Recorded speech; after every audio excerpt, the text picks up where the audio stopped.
she was doing, I said to the guy, I said, I don't know what she's been doing. Issue on David Pearce. Can't wait to see Not in the sorry. No, I think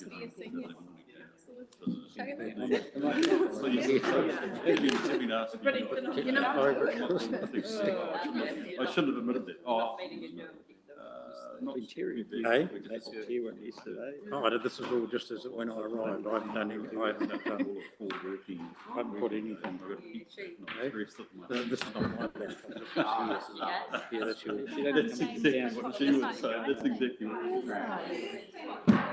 Did you actually read what he said? I read it. England bloody got through to the final.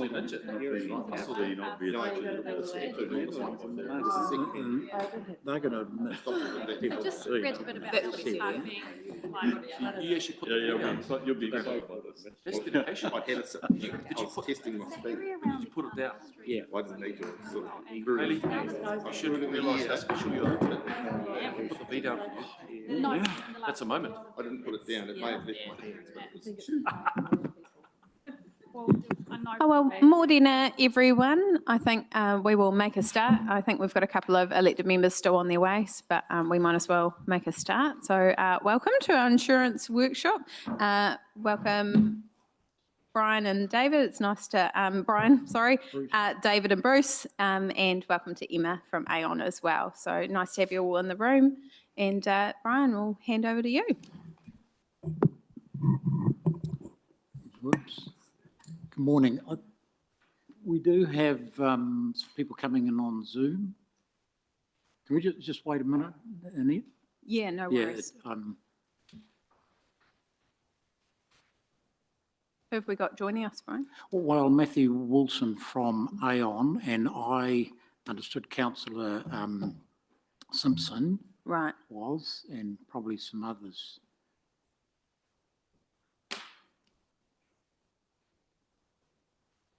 All right. Talk amongst yourself. Sorry, our tech people are just sort of... Yeah, apologies. I thought we were ready to go. Nobody's joined on Zoom. All right. Talk amongst yourself. We'll give it another 5 minutes. Can we just wait a minute? We need to contact Matthew because he is going to talk to the first few slides. All right. We'll give it another 5 minutes.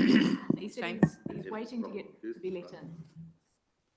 Says that Never had this problem when you were wearing pants. When was that? What year? David, I rang the mayor's office and questioned long time no see. Karen.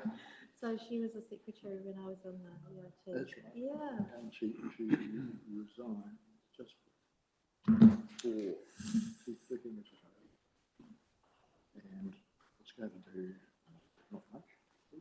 Just like a half-time job, something. And she would fill in role with the Majesty Council. There's definitely a Zoom meeting in Caroline, eh? Oh, she's picked up. But the invite was definitely a Zoom meeting. Yeah. he said he was waiting to be let in until the meeting hadn't started. I told him to try again. So It's really good with the public. Yeah, because we did go for that. Super organised. This is trade-off. She got grand.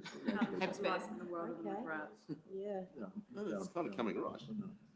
Cat was cooked for a very long time. Does she make any sense, do you know? Like chicken, creepy, chicken chops thing. The last time I Cook antibiotic, came right, then Not Yeah, alone. yeah. send off You the eat. Chris. What's she do? Okay. she's a loss adjuster. Are you still Branch on the, here in I Gisborne, mean, sort of state of flux? national training for their organisation. No, I didn't. Yeah. Asking for a meeting ID number now. Oh, How was it? And quite pleased to be out at that point. Pretty much. She's been here 35 years. Not in great shape. Left school, up and nose, Oh. type of stuff. A lot of academic. It's a lot. ability and also the Oh, option has been. That's pretty cool. paired Assess it. You've got all So they that. can't That's put them good. in. Gonna get it. They should be able to, you know, like, You know, Do that rule, pull that off. passcode if they need it. Um, Yeah, know a lot Louise was about saying the she, IT as part of it, all negotiated things a lot. we fought He for would there. come in 22. Like, how do you assess It's likely to be reinstated, a building, not build? possibly with. Or you get builders in to quote. So you work out with your knowledge whether that's East Coast. in the ballpark sort of thing, and then Previously. assess the policy to that as well. That's what you would entitled to. And this- The last few times, I think campaign. So Hey? it makes sense because. Big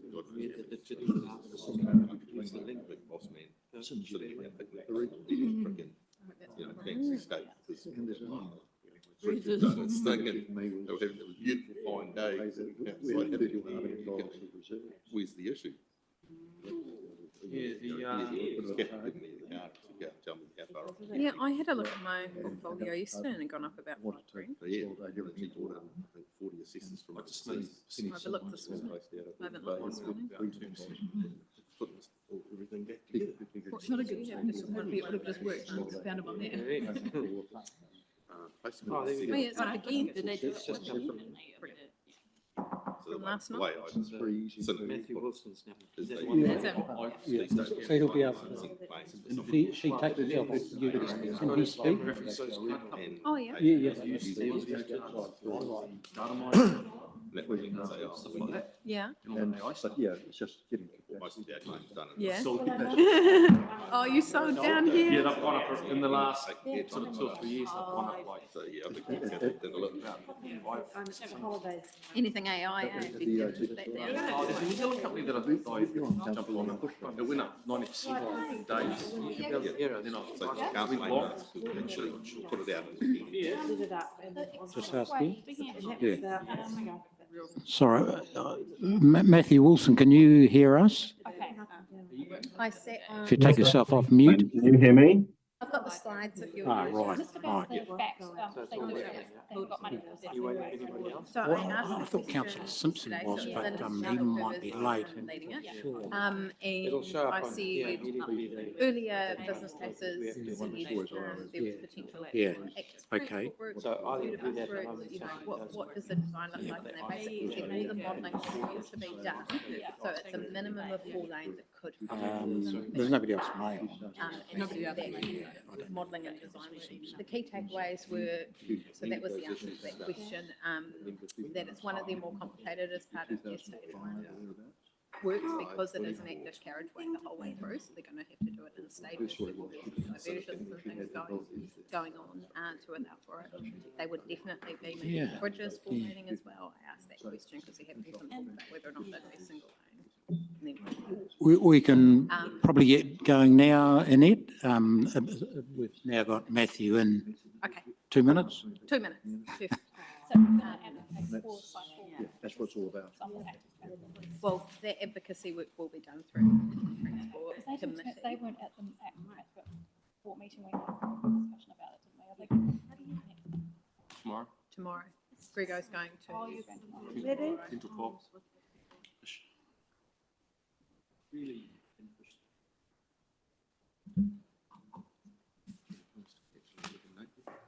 So just welcome Matthew Wilson from Aon, and he'll be just talking to the first few slides, market update, insurance market update. So welcome Matthew, welcome everybody.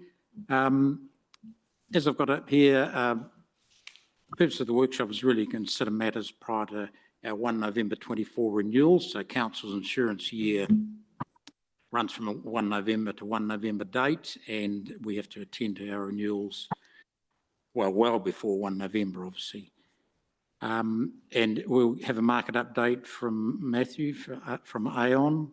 Obviously, the issues we're facing are the high cost of insurance, and based on that, looking at possible options to reduce costs, but of course that has to take into account council's risk appetite. We also wish to highlight our uninsured exposures. And just to set the scene, by way of note, our insurance premiums have more than doubled over the last 5 years, from approximately 2.2 million to currently about, estimated in this new year to 5.3 million. So it's quite a significant amount now for council. But that's not unique to Napier City Council. I mean, all businesses, individuals and councils have faced those increases, and it's a double whammy in that construction costs. So what we're ensuring is replacement cost. And of course, there's a double whammy of the last few years, significant construction price index, the cost to replace buildings and what have you, and then the insurance market itself. So if I could just hand over to you, Matthew. Yeah, certainly. Good morning, everybody. I'm sorry I'm having to do this remotely. We were intending to have a colleague of ours, Deanna, there with Emma. Unfortunately, Deanna's crook and she's unable to make it. I just physically couldn't get down there. So apologies for doing this remotely. I know it's not ideal. Not quite sure how you want to run with questions or anything, Brian, as they come out, but this, from our point of view, this is absolutely not intended to be death by PowerPoint, but we'll talk to a few slides to give you a bit of background. And please, if there's any questions, maybe raise them with Emma or Brian or whatever, and we can work that out. So Brian's introduction pretty much hits the nail on the head. The insurance market over the last probably 5 or 6 years has been one of the hardest insurance markets that we've ever seen. And when we mean hard, what we mean is an increase in premiums, an increase in or a decrease in cover, I should say, an increase in terms and conditions, insurers looking at things in a lot more detail than they have done in the past. And the main driver, and I absolutely don't need to tell you this, the main driver has been what are referred to as secondary natural catastrophe losses. Historically, the losses that we were concerned with in New Zealand, because of the very nature of the country, would be the earthquake losses. They would drive the upper limits of insurance programs. Primarily, I'm talking here about material damage and business interruption, together with the infrastructure insurance that you have. With climate change and changing weather patterns, what we have seen is, yes, those earthquake risks are still there, but what we are experiencing is an increase in the frequency and severity of these secondary natural catastrophes, which are primarily weather-related events, whether they be flood, storm, drought, wildfires caused through drought. So the map that you can see there just highlights some of the 2023 events. Don't pay too much attention to the dollar values. I mean, they are there and you can see them. The point is that each year for the last 4 or 5 years has been the worst year on record. It's just a cumulative effect. So this is now the focus of the insurance markets. And this is probably it is the single biggest thing that's driving premiums. But Brian did touch on the other issue that you have faced, which has been the increase in values. We've seen significant inflationary pressures. And that's been through geopolitical events, that's been through economic events, and it basically just compounds the impact of the rating increases that we've seen. Simplistically put, your insurance premiums are derived by applying a rate percent to the total declared values that you have for your assets. So if the insurance rate goes up by 10% and your values don't change, your insurance premium will go up by 10%. But if your values increase by 10%, then your insurance premiums will be 10% of the increase in values and 10% of the increase in rate. And what you end up seeing is a 20% increase. So that double whammy has certainly impacted, and as Brian said, all entities, but councils have seen it significantly as well. could you go to the next slide, please, Brian? So if we'd come to talk to you about this at the beginning of 2022, sorry, we would have been talking to you about how difficult reinsurance markets were. So what you have to remember is insurers effectively insure. They buy reinsurance.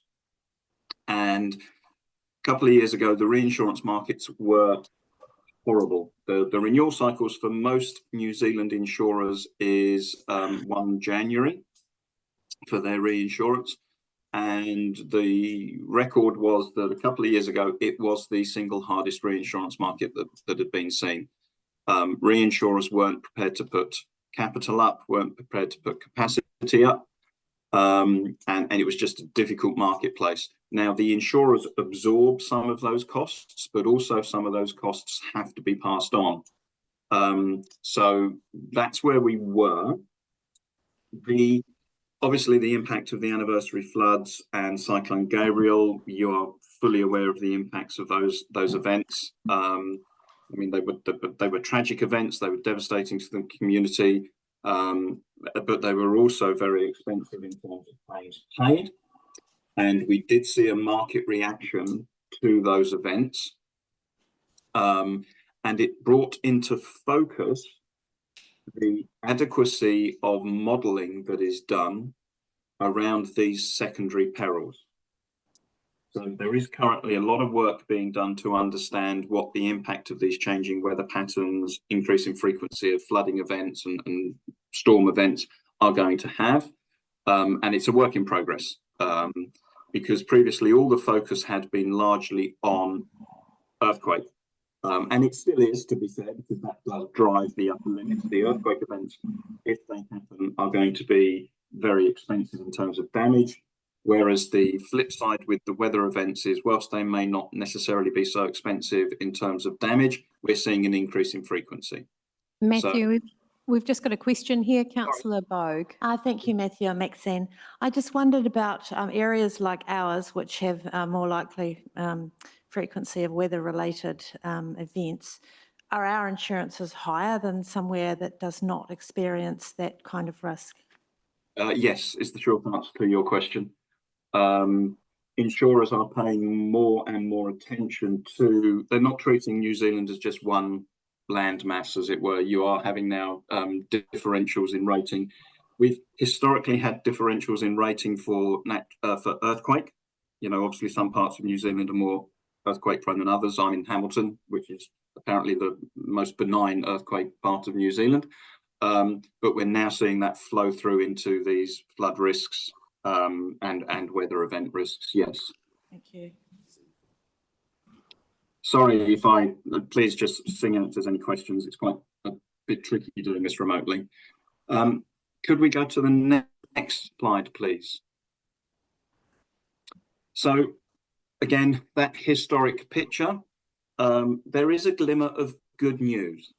It still doesn't mean we don't have to go through the activities and the processes that Brian will be talking to you about, but there is a glimmer of good news.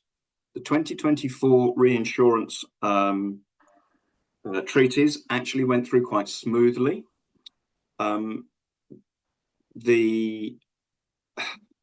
is an increase in capacity in some markets. That's primarily the London markets. Insurers are getting their head around the whole loss modelling piece internally and understanding these exposures a bit better. And we have seen, and I'm touching wood whilst I'm saying this, in certain markets, we've just done a bundle of renewals for 30 June. In certain markets, we have seen easing of rates.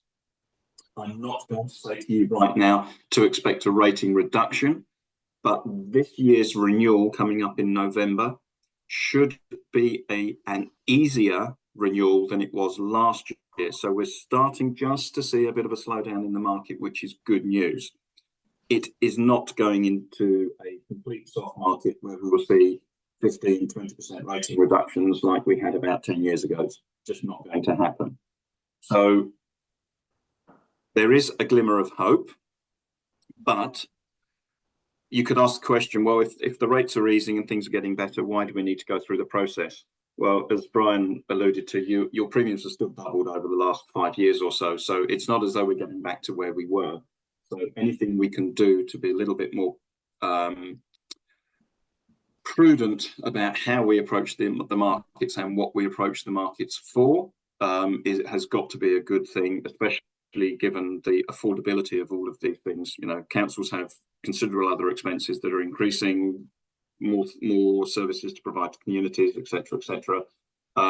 So anything we can do to help work with you to alleviate some of those insurance impacts is only a good thing, and we should still carry on doing that. Is there any questions on that?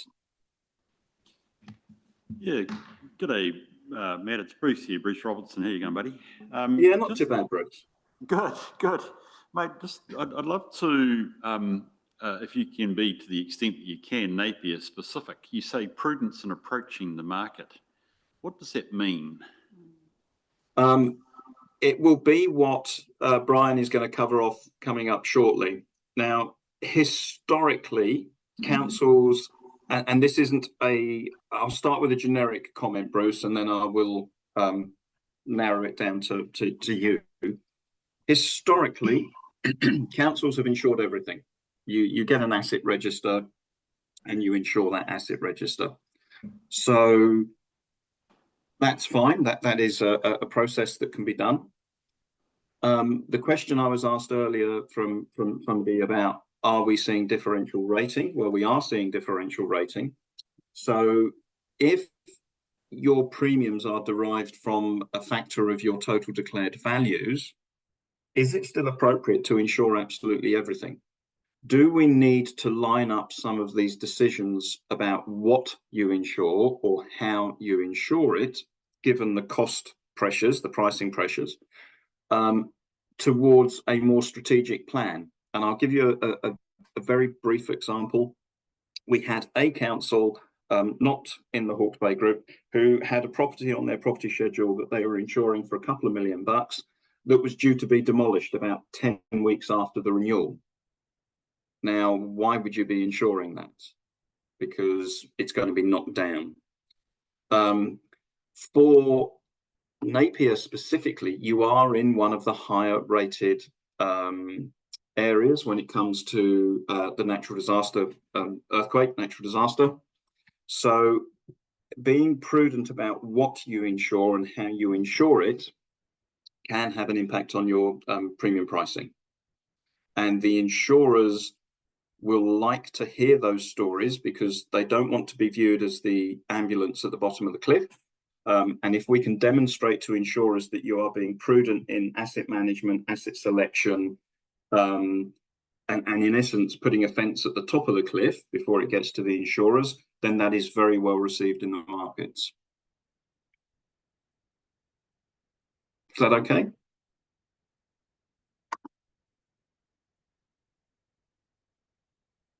Can you hear me still?